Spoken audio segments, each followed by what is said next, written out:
O Carreiras está de volta. Hoje você confere o trabalho de um bacharel em Direito na Marinha do Brasil. Quem conversa com a gente é a capitão de fragata Thaís Matano.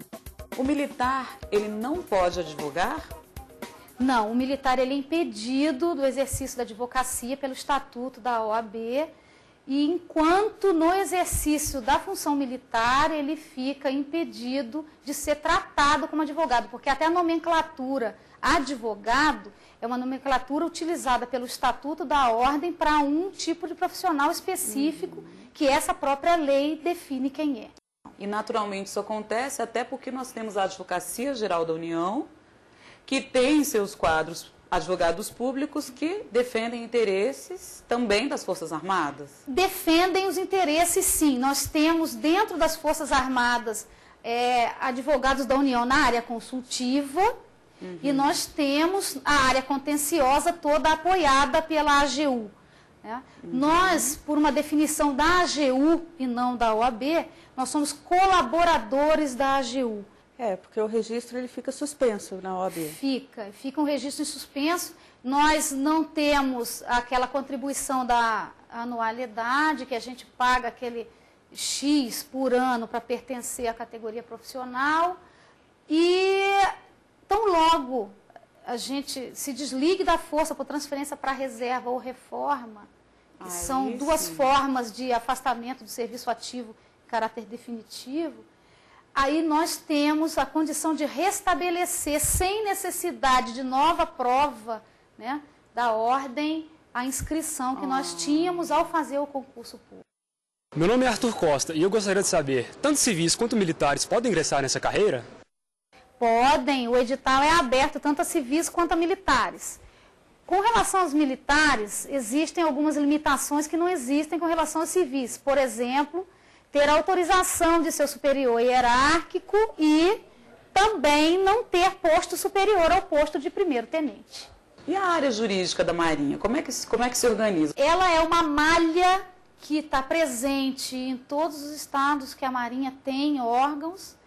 Da seguinte forma, existe uma portaria que institui o sistema de advocacia consultiva da Marinha e que define, né, como é que é o sistema de relacionamento com os órgãos do Poder Judiciário, o sistema de relacionamento com os órgãos da Advocacia Geral da União, o relacionamento com outros órgãos, por exemplo, Ministério Público, Defensoria Pública.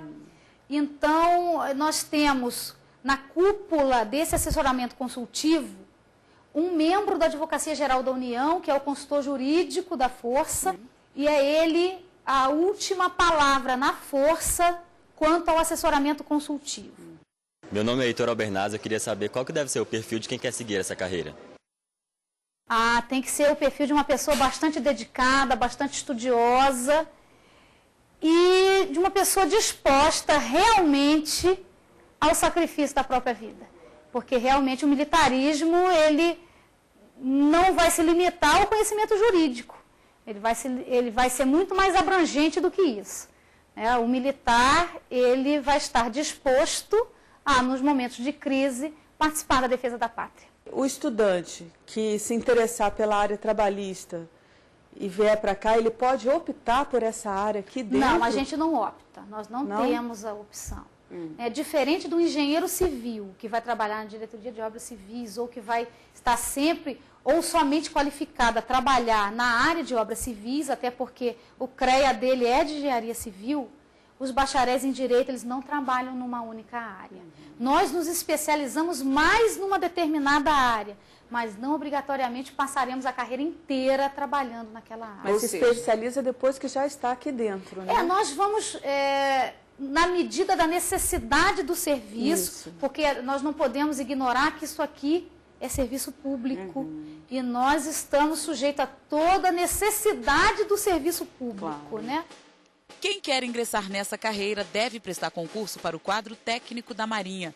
Os requisitos para bacharel em Direito são ser brasileiro nato, ter concluído o curso de Direito ou estar cursando o último ano, ter no máximo 31 anos de idade. O candidato passa por provas de conhecimentos profissionais e redação. Oi, meu nome é Gibran Elias e eu queria saber quais são os pontos do direito militar que mais caem no concurso. Do direito militar em si, o que mais cai é a área de direito penal militar e de direito processual penal militar. Essas são as duas áreas mais específicas que aparecem anualmente no nosso concurso para bacharéis em direito. E na hora de se preparar, cada um tem uma fórmula. O bacharel Marcos Aurélio prestou o concurso em 2003. Para ele, mesmo com foco no direito penal militar, o estudante não pode descuidar do direito constitucional. Como foi o concurso para você? Foi muito difícil? Demandou muito tempo de estudo? Depende, né? Se é como a comandante colocou, se você tiver uma boa formação, o que vai fazer diferença são algumas matérias específicas.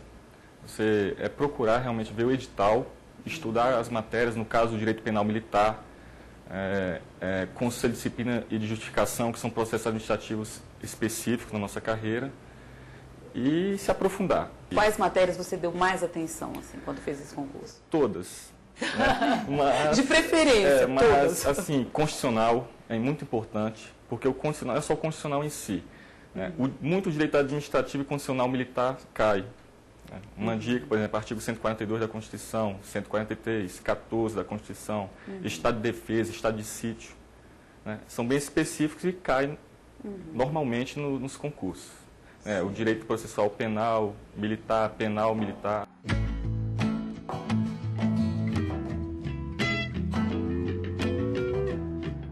É bastante comum que em certames dessa natureza o examinador procure buscar do candidato o seu conhecimento prático acerca da profissão a ser exercida.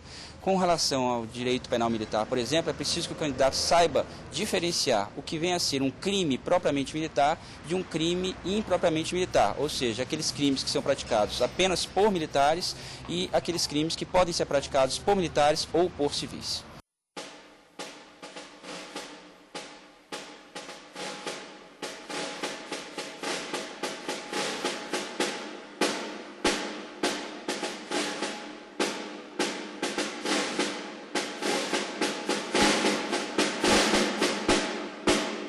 Meu nome é Júlia Nunes e eu queria saber se a dedicação tem que ser exclusiva.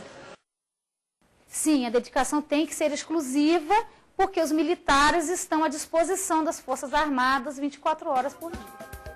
Daqui a pouco, o que significam os símbolos no uniforme da Marinha e sugestões de livros na área penal militar. Não perca!